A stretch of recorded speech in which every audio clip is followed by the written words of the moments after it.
April 22ರಂದು ಪಹಲ್ಗಾಮ್ನಲ್ಲಿ ನಡೆದ ಉಗ್ರರ ದಾಳಿ ಇಡೀ ಜಗತ್ತನ್ನೇ ಬೆಚ್ಚಿ ಬೀಳಿಸಿದೆ. ಆ ದಾಳಿಯಿಂದಾಗಿ ಅಮಾಯಕ 26 ಪ್ರವಾಸಿಗರು ಬಲಿಯಾಗಬೇಕಾಯಿತು.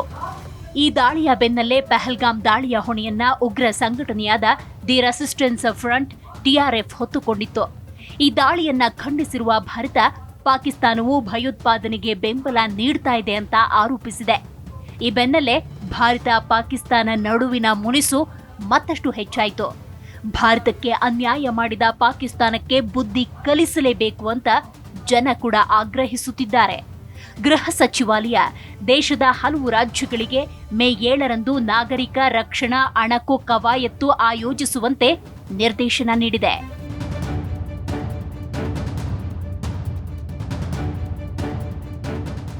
ಈ ಹೇಳಿಕೆ ಸದ್ಯ ದೇಶದಲ್ಲಿ ಭಾರೀ ಕುತೂಹಲಕ್ಕೆ ಕಾರಣವಾಗಿದೆ.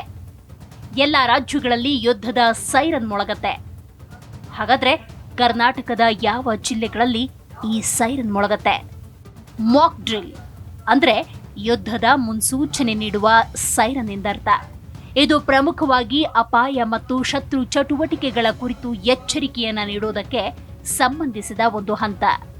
ಯುದ್ಧ ಸೈರನ್ ಒಂದು ದೊಡ್ಡ ಎಚ್ಚರಿಕೆಯ ವ್ಯವಸ್ಥೆಯಾಗಿದ್ದು, ಯುದ್ಧ, ವಾಯುದಾಳಿ ಅಥವಾ ವಿಪತ್ತಿನಂತಹ ತುರ್ತು ಸಂದರ್ಭಗಳ ಬಗ್ಗೆ ಜನರಿಗೆ ಮಾಹಿತಿ ನೀಡುತ್ತೆ.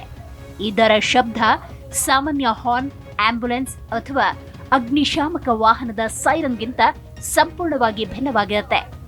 ಇದು ನಿರಂತರವಾಗಿ ಏರಿಳಿತಗೊಳ್ಳುವ ಧ್ವನಿಯನ್ನ ಹೊಂದಿದ್ದು, ಜನರ ಗಮನವನ್ನ ತಕ್ಷಣ ಸೆಳೆಯುವಂತಿರುತ್ತೆ. ಯುದ್ಧದ ಸಂದರ್ಭಗಳಲ್ಲಿ, ತುರ್ತು ಪರಿಸ್ಥಿತಿಗಳಲ್ಲಿ ಜನರಿಗೆ ಎಚ್ಚರಿಕೆ ನೀಡುವ ಉದ್ದೇಶದಿಂದ ಈ ಮಾಕ್ ಡ್ರಿಲ್ ಮೊಳಗಿಸಲಾಗುತ್ತೆ.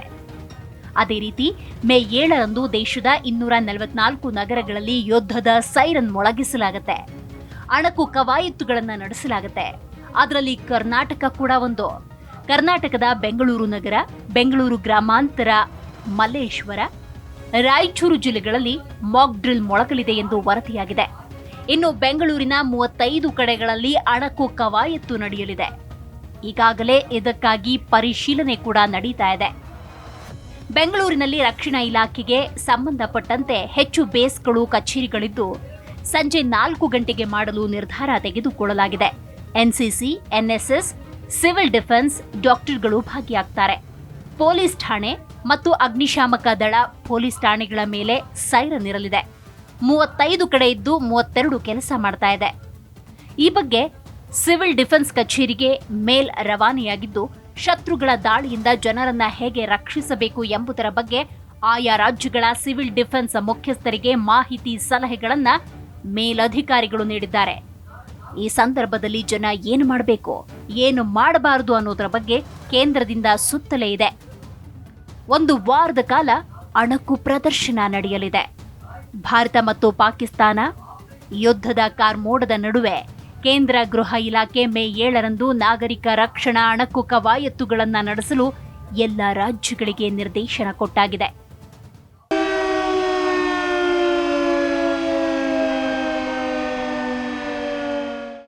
ಮೇ 7, 2025ರಂದು ನೀವು ಇದ್ದಕ್ಕಿದ್ದಂತೆ ಜೋರಾದ ಭಯಾನಕ ಸೈರನ್ ಶಬ್ದ ಕೇಳಿದ್ರೆ ಭಯಪಡಬೇಡಿ.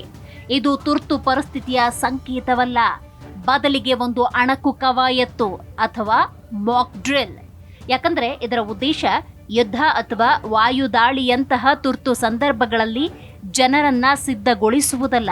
ಬದಲಿಗೆ ಈ ಸಂದರ್ಭದಲ್ಲಿ ಯುದ್ಧ ಸೈರನ್ ಶಬ್ದ ಜನರಿಗೆ ತುರ್ತು ಪರಿಸ್ಥಿತಿಯಲ್ಲಿ ಏನು ಮಾಡಬೇಕು ಅನ್ನೋದನ್ನ ತಿಳಿಸುತ್ತೆ.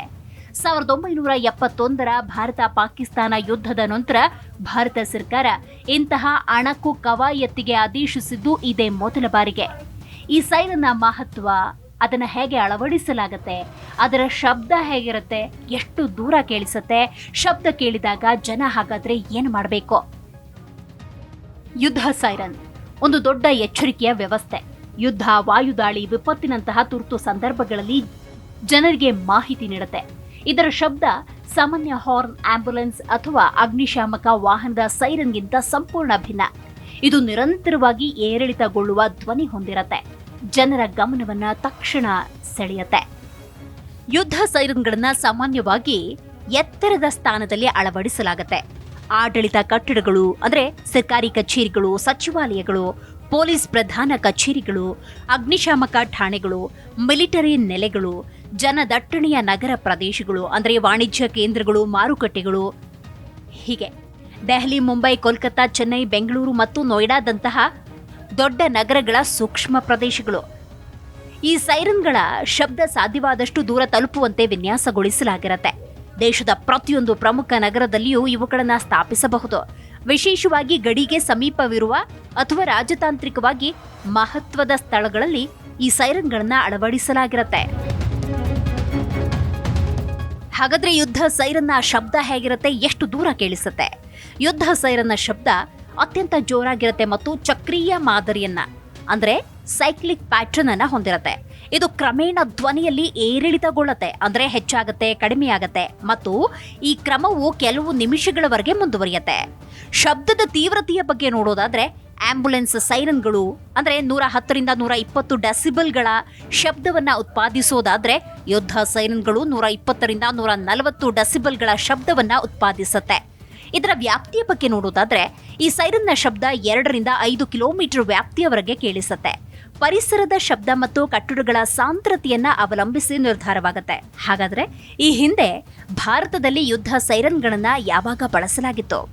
1962ರಲ್ಲಿ ಚೀನಾ ಭಾರತ ಯುದ್ಧದ ಸಮಯದಲ್ಲಿ ವಿಶೇಷವಾಗಿ ಗಡಿಗೆ ಸಮೀಪದ ಪ್ರದೇಶಗಳಲ್ಲಿ ಬಳಸಲಾಗಿತ್ತು.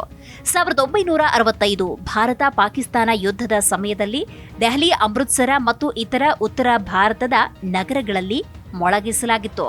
1971 ಭಾರತ ಪಾಕಿಸ್ತಾನ ಯುದ್ಧದ ಸಮಯದಲ್ಲಿ ಸೈರನ್ ಕೆಲಸ ಮಾಡಿತ್ತು.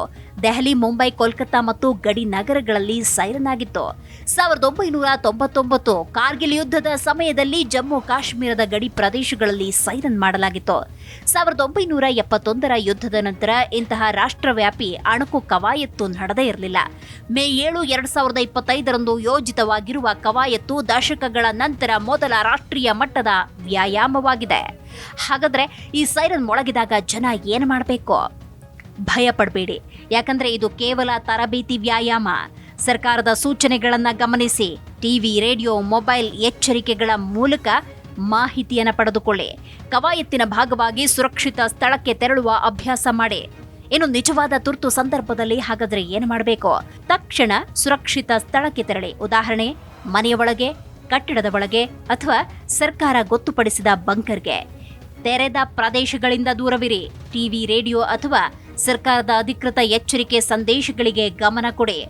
ವದಂತಿಗಳನ್ನು ನಂಬಬೇಡಿ ಮತ್ತು ಆಡಳಿತದ ಸೂಚನೆಗಳನ್ನು ಕಟ್ಟುನಿಟ್ಟಾಗಿ ಪಾಲಿಸಿ. ಇನ್ನು ಸುರಕ್ಷಿತ ಸ್ಥಳಕ್ಕೆ ತಲುಪಲು ಎಷ್ಟು ಸಮಯ ತೆಗೆದುಕೊಳ್ಳಬೇಕು? ನಿಜವಾದ ಯುದ್ಧ ಅಥವಾ ವಾಯುದಾಳಿಯಂತಹ ತುರ್ತು ಸಂದರ್ಭದಲ್ಲಿ ಸೈರನ್ ಮೊಳಗಿದ ತಕ್ಷಣ 5ರಿಂದ 10 ನಿಮಿಷಗಳ ಒಳಗೆ ಸುರಕ್ಷಿತ ಸ್ಥಳಕ್ಕೆ ತಲುಪಲೇಬೇಕು. ಈ ಕಾರಣಕ್ಕಾಗಿಯೇ ಅಣಕು ಕವಾಯತ್ತುಗಳನ್ನು ಆಯೋಜಿಸಲಾಗುತ್ತೆ. ಇದರಿಂದ ಜನ ತ್ವರಿತವಾಗಿ, ಶಾಂತಿಯುತವಾಗಿ ಮತ್ತು ಆತಂಕವಿಲ್ಲದೆ ಸುರಕ್ಷಿತ ಸ್ಥಳಕ್ಕೆ ತೆರಳುವ ಅಭ್ಯಾಸ ಮಾಡಬಹುದು. ಈ ಕವಾಯತ್ತಿನ ಮಹತ್ವವಾದ್ರೂ ಏನು? ಯುದ್ಧ ಮತ್ತು ತುರ್ತು ಸಂದರ್ಭದಲ್ಲಿ ಜನರನ್ನ ಮಾನಸಿಕವಾಗಿ ಮತ್ತು ದೈಹಿಕವಾಗಿ ಸಿದ್ಧಗೊಳಿಸೋದೇ ಪ್ರಮುಖ ಉದ್ದೇಶ. ಇನ್ನು ಸೈರನ್ನ ಶಬ್ದವನ್ನ ಗುರುತಿಸೋದು, ತುರ್ತು ಸಂದರ್ಭದಲ್ಲಿ ತಕ್ಷಣ ಕ್ರಿಯೆಗೆ ತೊಡಗುವ ಜಾಗೃತಿಯನ್ನ ಮೂಡಿಸೋದು, ಸರ್ಕಾರ, ಆಡಳಿತ ಮತ್ತು ಸಾರ್ವಜನಿಕರ ನಡುವೆ ಸಮನ್ವಯತೆಯನ್ನ ಸುಧಾರಿಸೋದು, ದೇಶದ ರಕ್ಷಣಾ ವ್ಯವಸ್ಥೆಯ ಸಾಮರ್ಥ್ಯವನ್ನ ಪರೀಕ್ಷಿಸುವುದು. ಒಟ್ಟಾರೆ ಮೇ 7, 2025ರಂದು ನಡೆಯಲಿರುವ ಯುದ್ಧ ಸೈರನ್ ಅಣಕು ಕವಾಯತ್ತು ಭಾರತದ ರಾಷ್ಟ್ರೀಯ ಭದ್ರತೆಗೆ ಸಂಬಂಧಪಟ್ಟ ಮಹತ್ವದ ಕ್ರಮ. ಇದು ಜನರಿಗೆ ತುರ್ತು ಸಂದರ್ಭಗಳಲ್ಲಿ ತಮ್ಮನ್ನು ತಾವು ರಕ್ಷಿಸಿಕೊಳ್ಳಲು ಮತ್ತು ಸರ್ಕಾರದ ಸೂಚನೆಗಳನ್ನು ಪಾಲಿಸಲು ತರಬೇತಿ ನೀಡುತ್ತೆ. ಈ ಸೈರನ್ಗಳನ್ನು ದೇಶದ ಪ್ರಮುಖ ನಗರಗಳಲ್ಲಿ, ಆಡಳಿತ ಕಟ್ಟಡಗಳು, ಪೊಲೀಸ್ ಠಾಣೆಗಳು, ಜನದಟ್ಟಣೆಯ ಪ್ರದೇಶಗಳಲ್ಲಿ ಅಳವಡಿಸಲಾಗುತ್ತೆ. ಶಬ್ದ 2ರಿಂದ 5 ಕಿಲೋಮೀಟರ್ ವ್ಯಾಪ್ತಿಯವರೆಗೆ ಕೇಳಿಸುತ್ತೆ.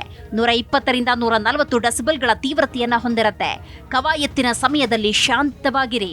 ಸರ್ಕಾರದ ಸೂಚನೆಗಳನ್ನು ಗಮನಿಸಿ ತುರ್ತು ಸಂದರ್ಭಗಳಿಗೆ ಸಿದ್ಧರಾಗಿರಿ.